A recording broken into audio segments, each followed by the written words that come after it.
इनका विवाह हुआ सुधन नीति, इसको सुनीति कहते हैं। क्या कहा कि प्रिय भृत्योत्तान पादो सतिरूपा पते सुतहु। प्रिय भृत्योत्तान पाद सतरूपा पते सुतहु। जाए उत्तान पाद सुनीति सुरचिस्तयो। आज उत्तान पाद का प्रथम विवाह सुनीति से हुआ। किससे हुआ है? सुनीति से। और उत्तान पाद का जब प्रथम विवाह सुनीति से हुआ और सुनीति से विवाह होने के बाद उत्तान पाद आनंद से निवास कर रहे हैं। उत्तान पाद का मतलब होता है जिसके पैर ऊपर हो सिर नीचे हो, वही उत्तान पाद है। उत्तान पाद का मतलब क्या है? जिसके सिर नीचे जमीन पर और पैर ऊपर हो, और वही उत्तान पाद है। उत्तान पाद हमूराप है। हमूराप का जब जन्म होता है तो सबसे पहले सिर का प्राकट होता, 10वां दरवाजा निकलता है और 10वें दरवाजे से ही मेरा जीव मेरे प्रवेश शरीर में करता है। आज इस शरीर उत्तान पाद का पहला विवाह होता है बुद्धि से। ध्यान देना पीछे वालों, इस शरीर का पहला विवाह किससे होता है? ये उत्तान पाद शरीर है, ये राजा है अपने आप में, और इस शरीर का पहला विवाह होता है बुद्धि से। और बुद्धि का मतलब है सुधन नीति, जिसकी सुंदर नीति हो, जिसका सुंदर व्यवहार हो, जो सुलक्षण स्वभाव की हो, जो अपने पति से भूल न करना दे, वही तो बुद्धि है। इस शरीर से पाप न हो, इस शरीर से ईर्ष्या द्वेष भाव न आए, यही तो सुनीति है। लेकिन इस शरीर का दूसरा विवाह किससे होता है? सुधन रुचि, स्वयं की रुचि से। दूसरा विवाह किससे होता है? रुचि के साथ। जब दूसरा विवाह रुचि के साथ में होता है, और रुचि कौन है?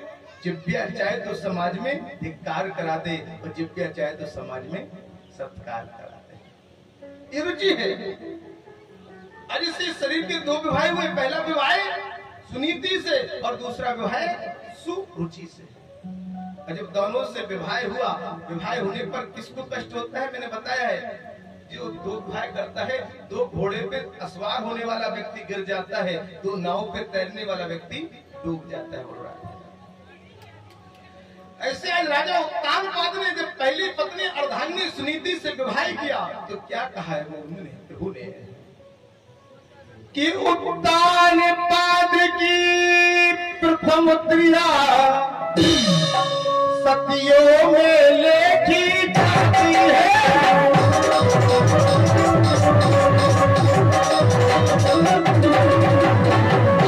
वह परम विनीता नीतिवती, वह परम विनीता नीतिवती रानी सुनीति कहलाती है।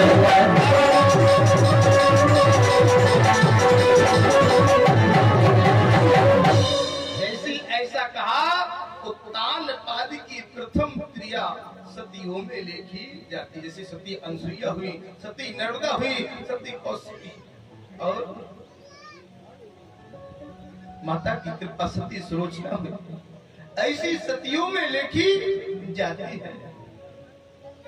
उत्तान पाद की इतनी अच्छी रानी थी, जो ज्ञानवान थी। राजा से कोई भूल हो तो राजा को सलाह देती थी, सलाहकार भी थी।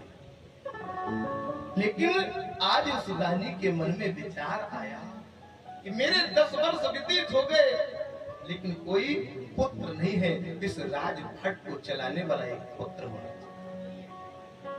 जब राजपाट को चलाने वाला एक पुत्र होना चाहिए, तो आज रानी राजा से प्रार्थना करी, राजा आप दूसरा विवाह करो, क्योंकि राजहट बालहट और माताओं की हट, राजा के गाड़ी और घोड़े की पिछाड़ी से दूर रहना चाहिए।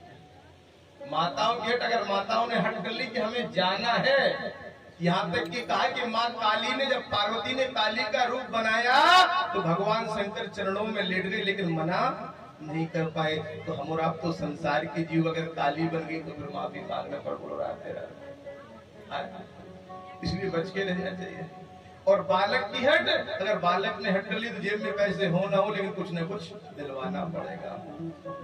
अदिति मैया ने हट की, राजन आपको दूसरा विवाह करना होगा, राजपाट चलाने वाला कोई नहीं है। अदिति कहा कि तमिसा आराजम पुरुषम तस्सेवानुग्रहेण में सर्वे तम साध्यात्माना यदक्षी निर्पासिनः। ये निर्भ, ये राजन, अगर तुम्हारे संतान नहीं हुई तो फिर क्या होगा? आपका क्या होगा? इसलिए क्या कह रही है आज रानी, हाथ जोड़ करके प्रार्थना कर रही है कि रानी ने दोनों हाथ जोड़ो, ओ दान पाद को समझाया, ओ दान पाद को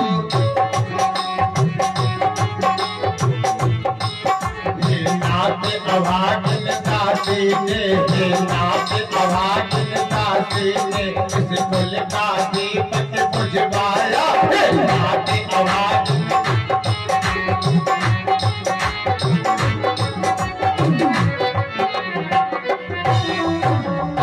ऐसे दोनों हाथ जोड़ करके रानी ने कहा, रानी ने दोनों हाथ जोड़ उत्तान पाद को समझाया, ये नाथ अभागिन दासी ने इस कुल का दीपक।